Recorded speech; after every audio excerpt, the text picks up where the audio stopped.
Hello everyone, welcome to my channel पर नए हो तो चैनल को सब्सक्राइब करो और मुझे सपोर्ट करें। तो मैं आपके लिए एक नया ड्रामा लेकर आई हूँ जो कि है वैम्पायर और ह्यूमन गर्ल लव स्टोरी। बहुत ही ब्यूटीफुल सी लव स्टोरी है। तो बिना किसी देरी के शुरू करते हैं।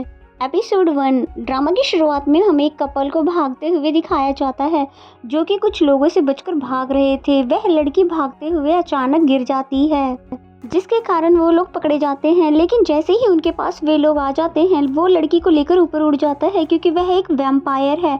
वह उस लड़की के साथ उड़ते उड़ते जंगल की ओर चले जाता है, पर हंटर तब भी उनका पीछा नहीं छोड़ते हैं। तभी उनमें से एक हंटर उन पे सिल्वर के तीर से अटैक कर उनको नीचे गिरा देता है। ये सिल्वर का तीर बहुत ही ज्यादा खतरनाक होता है वैम्पायर के लिए, इसीलिए वह अचानक से अटैक होने पर वह नीचे गिर जाते हैं और वह लड़की उसे भाग जाने को कहती भी है, पर वो उसको छोड़कर नहीं जाता है। और फिर तभी अचानक से एक तीर उस लड़की को लगने ही वाली थी जिसको वो पकड़ लेता है। अब क्योंकि वो उसकी प्रेमिका थी तो उसको तीर जैसे ही लगने वाली ये बात देखकर उसको बहुत ही ज़्यादा गुस्सा आ जाता है और फिर वो अपने वैम्पायर फॉर्म में डेवलप होने लग जाता है। उसकी आइज ब्लू और नेल्स बड़े हो गए थे।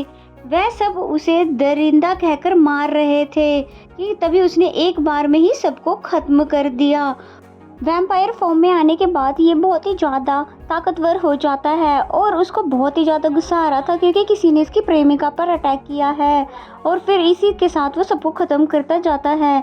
और उसके बाद फिर हमें इंट्रोड्यूस करवाया जाता है ये वैम्पायर है जिसका नाम है वुयुल और इसकी सिर्फ एक ही कमजोरी है जो कि ये लड़की है जिसे वो बचा रहा था जिसका नाम है नाही।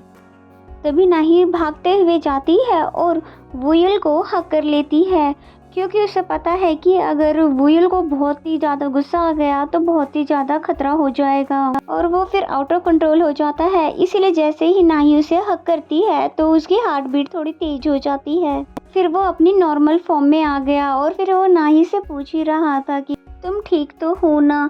कि तभी नाही की नज़र पड़ जाती है हंटर पर जो कि तीर चला रहा था, तो वो उसे साइड करके जल्दी से आगे हो जाती है और वो जहरीला तीर नाही को लग जाता है और वुजुल के तो होश ही उड़ गए अपनी लवर को ऐसे मरते हुए देखकर, जहाँ पर वो बिल्कुल सदमे में चले गया। अब क्योंकि ब्लड वैम्पायर की कमजोरी होती है इसलिए नाही का ब्लड देखकर वुजुल की आंखें रेड हो जाती है और उसने डायरेक्ट ही नाही को बाइट कर दिया। फिर इस स्टोरी को काफ़ी साल बाद आगे का दिखाया गया जहाँ पर वुयुल कॉर्फिन में लेटा हुआ था और वहीं पर उसके दो फ्रेंड यानी कि डोंग और ली सोंग खड़े थे जो कि वुयुल का फ्यूनरल कर रहे थे और ये दोनों भी वैम्पायर हैं, सिर्फ साइड में खड़े अंकल को छोड़कर जिनका नाम है बटलर चुल और ये एक इंसान है।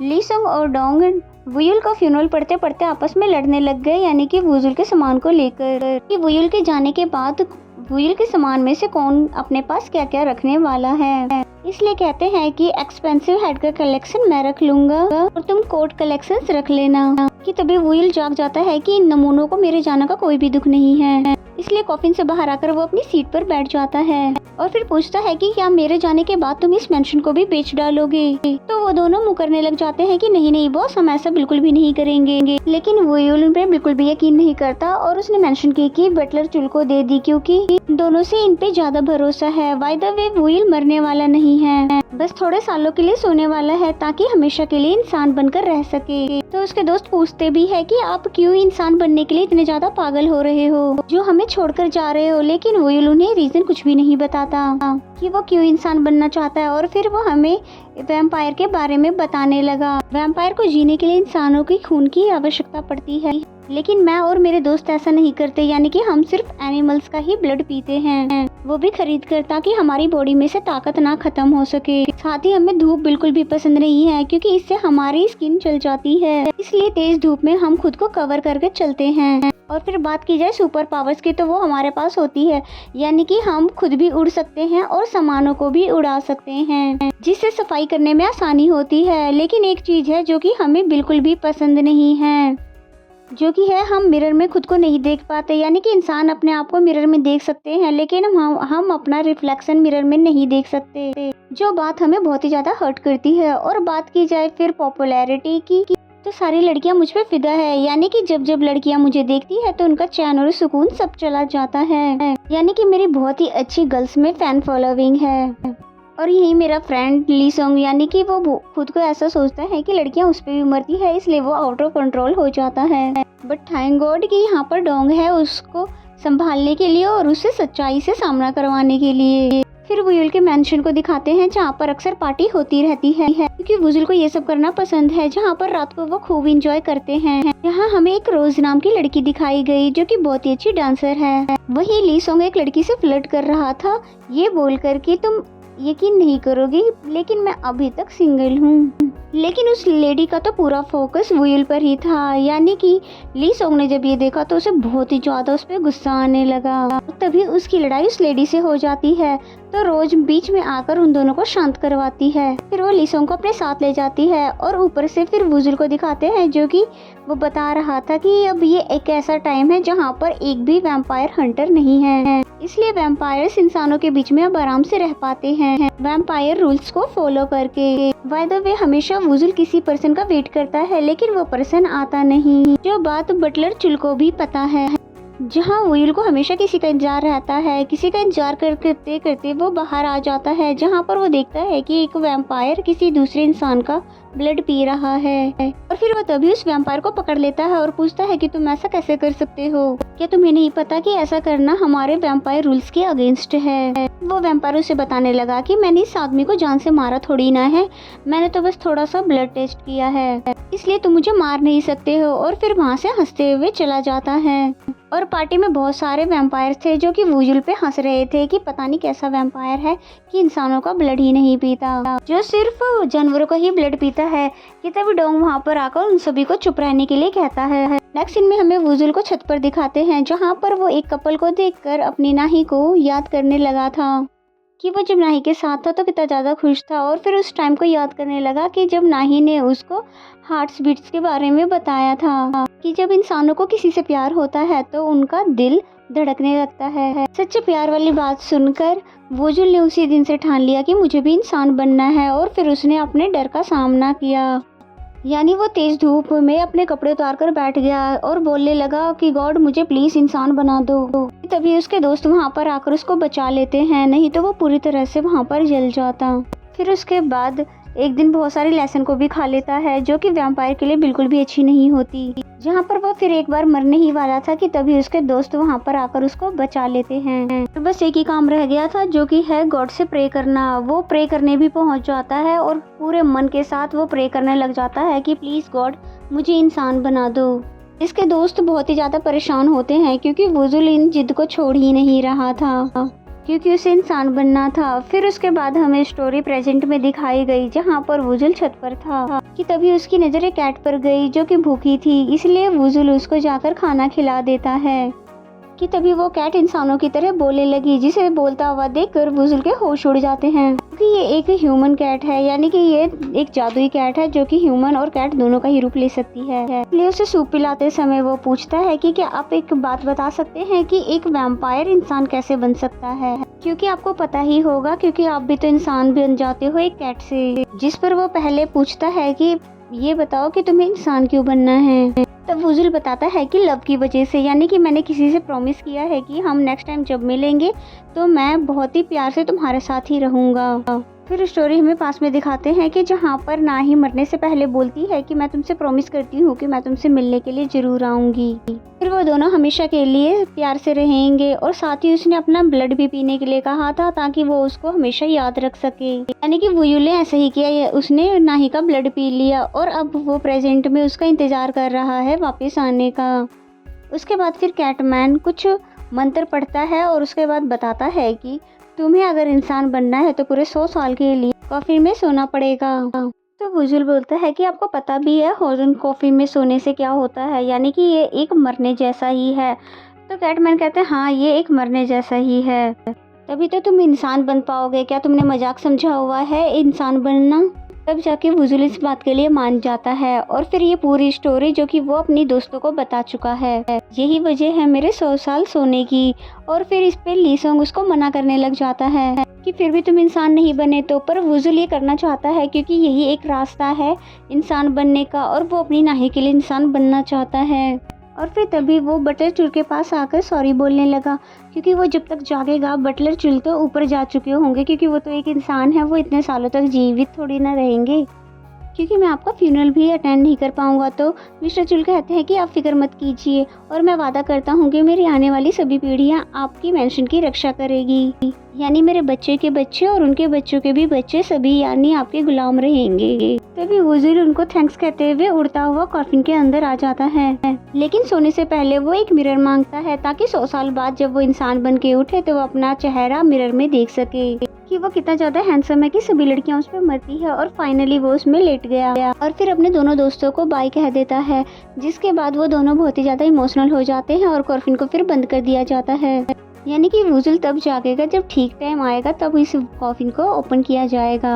हमें स्टोरी पूरे 100 साल के बाद दिखाया जाता है, यानी कि 2023 का, जहाँ पर हमें एक लड़की से इंट्रोड्यूस करवाया जाता है जिसका नाम है जोइन हा, जो कि बहुत ही ज्यादा गरीब है, जिसका रूम हीटर खराब हो गया था, इस वजह से वो जल्दी जाग गई। फिर वो वॉशरूम में जाती है और जैसे तैसे कोलगेट निकाल के करती है, क्योंकि कोलगेट भी खत्म हो चुका था और उसकी क्रीम भी खत्म थी। उसने जैसे तैसे उसको भी निकाल कर यूज कर लिया और फिर अच्छे से रेडी होकर वो अपने घर के बाहर आई और फिर वो अपने लैंडलॉर्ड से मिली इस कंप्लेंट के साथ कि प्लीज रूम हीटर को ठीक करवा दो कि वो खराब हो चुका है, लेकिन वो उसकी बातों पर ज्यादा ध्यान नहीं देते। उसके बाद फिर जोइना स्कूल आ जाती है, जहाँ पर वो एज ए नर्स काम करती है और जैसे ही वो अपने ऑफिस जा ही रही थी तभी एक लेडी ने आकर उसके बाल पकड़ लिए बहुत बुरी तरीके से, और भी ये बोलते हुए कि तेरी हिम्मत भी कैसे हुई मेरी बेटी को परेशान करने की। कि तभी प्रिंसिपल ने आकर उन्हें रुकवाया, वरना वो लेडी तो जोहिना को छोड़ ही नहीं रही थी। फिर वो प्रिंसिपल रूम में जाकर वो ये कंप्लेन रखती है कि जोहिना को इस स्कूल से निकाल दो क्योंकि उसने मेरी बेटी के बाल काटे हैं। तो प्रिंसिपल जोहिना को माफी मांगने के लिए कहते हैं उस लेडी से, लेकिन जोहिना माफी नहीं मांगती। कि तभी वो लड़की आ जाती है जिसके बाल काटे थे और वो आकर अपनी मॉम पर चिल्लाने लग जाती है, आप मैम पर गुस्सा क्यों कर रही हो, फिर गुस्से में चली जाती है। तब जोहिना उससे बताती है कि आपकी बेटी को स्कूल में बुली किया जाता है, क्योंकि जब वो मेरे पास आई थी तो वो बहुत ही बुरी हालत में थी और उसके बालों पर गम चिपकी हुई थी। आपकी बेटी के साथ ये बहुत टाइम से हो रहा है, लेकिन आपने कभी उसके बिहेवियर को नोट नहीं किया, इसलिए मैंने उसका बाल काट दिया ताकि आपका ध्यान उसकी लाइफ पर जा सके। तो फिर उस लेडी की बोलती बहुत ही अच्छे से बंद हो जाती है और प्रिंसिपल ऐसे रिएक्ट करते हैं जैसे कि ये आजकल आम बात हो। फिर हमें ली सोंग और डोंग को दिखाते हैं जो कि एक फूड स्टॉल चलाते हैं, क्योंकि इनके पास जो पैसे हुआ करते थे वो सब ली सोंग ने गैम्बलिंग यानी कि जुए में उड़ा दिए हैं। फिर डोंग बताने लगा कि अब सिर्फ 2 दिन ही है बॉस को जागने में, फिर देखना मैं बॉस से तुम्हारी शिकायत करता हूँ। नेक्स्ट सीन में हमें जोहिना को दिखाते हैं जो कि रात को घर आ रही थी। कि तभी उसको उसका लैंडलॉर्ड दिखता है जो कि जल्दबाजी में कहीं जा रहा था। जोहिना के देखने पर वो बताता है कि मैं कहीं घूमने जा रहा हूँ, इसलिए मुझे जाने दो वरना मेरी फ्लाइट मिस हो जाएगी। फिर जोहिना अपने रूम में आ जाती है और फिर सोने से पहले अपने फादर की फोटो को देखने लग जाती है, ये पूछते हुए कि कम से कम आप मुझे ये तो बता दीजिए कि आप जिंदा हो भी कि नहीं, यानी कि जोहिना के फादर मिसिंग है। और दूसरी तरफ हमें एक डोशिक नाम के पर्सन को दिखाया गया जो कि किसी पार्टी का लीडर है। इसका इंटरव्यू चल रहा था जिसे सुनकर हमें पता चलता है कि डोशिक एक अच्छा इंसान है जो लोगों की मदद करता है। फिर मॉर्निंग का सीन दिखाया जाता है जहाँ पर जोहिना के डोर पर कोई था। जैसे ही वो डोर ओपन करती है तो उसे पता चलता है कि ये पूरी बिल्डिंग टूट रही है। ये सुनते ही जोहिना बहुत तेजी से भागते हुए अपने लैंडलॉर्ड के ऑफिस आती है और जहाँ देखती है कि ऑफिस तो बंद था क्योंकि रातों रात ही वो कोरिया छोड़कर भाग चुका था। जोहिना बहुत ही ज्यादा परेशान हो जाती है क्योंकि उसने तो लोन लेकर इस बिल्डिंग में रहना शुरू किया था, मगर लैंडलॉर्ड 2 साल का एडवांस लेकर भाग चुका है। जब जोहिना पुलिस स्टेशन आई तब उसको पता चला कि लैंडलॉर्ड कोई छोटा मोटा फ्रॉड नहीं बल्कि बहुत ही बड़ा फ्रॉड है जो कि पता नहीं कितने लोगों के साथ फ्रॉड कर चुका है। फिर नेक्स्ट सीन में जोहिना फिर से लोन लेने के लिए बैंक आती है क्योंकि उसे कैसे भी करके उसे रहने का इंतजाम जो करना है, लेकिन उसे बैंक ने लोन देने से इनकार कर दिया क्योंकि उसके पास कोई भी गारंटी इंश्योरेंस नहीं था। यहाँ पर वो बहुत ही बुरी तरह से टूट जाती है कि अब मैं क्या करूँ और कहाँ जाऊँ। कि तभी उसके पेट से आवाज आ रही थी कि बहुत ही ज्यादा क्योंकि भूखी थी। तभी उस पे बैंक लेडी तरस खाकर एक चॉकलेट दे देती है खाने के लिए। फिर नेक्स्ट सीन में हमें जोहिना को एक कन्वीनियंट स्टोर में दिखाते हैं जहाँ पर वो उसी पार्टी लीडर डोशिक की आर्टिकल्स को रीड कर रही थी कि डोशिक कौन है और क्या करता है। कि तभी उसके पास किसी की कॉल आई जिसकी बातें सुनकर वो हैरान हो गई। फिर नेक्स्ट सीन में दिखाते हैं कि वो उसी बंदे के सामने बैठी हुई थी जो कि बताते हैं कि तुम्हारे डैड को खोए हुए पूरे 5 साल हो चुके हैं, यानी कि उन्हें गवर्नमेंट ने अब मरा हुआ घोषित कर दिया है और उनका कुछ सामान है जो कि वो तुम्हारे नाम पर करके गए हैं जिनमें एक मेंशन भी है। तो ये सुनकर वो बहुत ही ज़्यादा हैरान हो जाती है कि कहाँ अभी तक उसके पास कुछ भी नहीं था और अब उसके पास एक मेंशन भी है। इसलिए बाहर खड़ी होकर उस मेंशन की को बहुत ध्यान से देखने लगी। इसके बाद वो एड्रेस को फॉलो करते हुए मेंशन तक पहुँच भी जाती है। फिर उसने उसी की से उस डोर को अनलॉक किया और फिर अंदर चली गई, जहाँ पर सब कुछ बहुत पुराना था क्योंकि सालों से यहाँ पर कोई भी नहीं आया। वो सभी चीजें वहीं पर रखी हुई थी जो जहाँ पर थी। जोहिना को ये सब थोड़ा हॉरर भी लग रहा था कि तभी उसकी नज़र एक रास्ते पे पड़ी जो कि नीचे की तरफ जा रहा है। और फिर वहाँ जाकर वो इस जमाने में एक कॉर्फिन को रखा देख के सोचती है कि भला ये क्या चीज़ है। जिसके बाद उसने उस कॉर्फिन को ओपन कर दिया, जिसमें हम वुजुल को देखते हैं जो कि पूरे 100 साल के बाद भी बिल्कुल ठीक ठाक है। जिसे देख के जोहिना बिल्कुल हैरान हो जाती है कि आखिर ये है कौन जो यहाँ पर छुप कर सो रहा है। जिसको वो उठाने लग जाती है कि तभी वुजुल अपनी आईज ओपन कर देता है। जिसकी आईज ओपन होते ही वहाँ पे रखी जितनी भी कैंडल थी खुद ब खुद जल जाती है। तब देखकर जोहिना बहुत ही ज्यादा डर जाती है और वुजुल ऐसे बाहर आ भी रहा था जैसे कि वो कोई भूत हो।